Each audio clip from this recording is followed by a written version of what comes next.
Ok, de salutare mea și bine v-am regăsit la un nou tutorial. Astăzi vreau să vă arăt cum puteți dezactiva update-ul. Deci cum să opriți update-ul.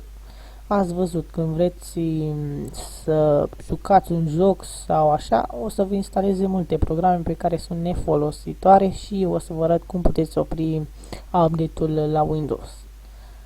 Acest este pe Windows 7 Ultimate, pe 64. Bun, hai să începem.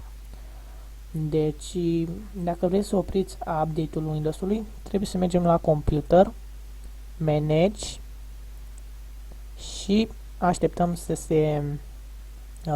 să apară această fereastră. Bun.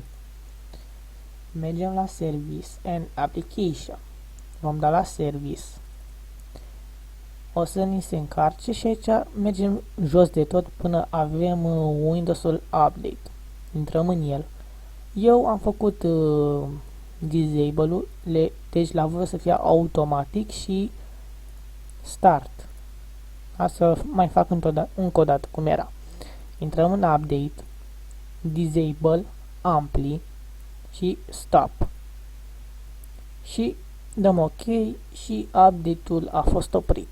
Și a fost tutorialul de azi. Nu uitați să apăsați butonul de like și subscribe pentru mai multe detalii.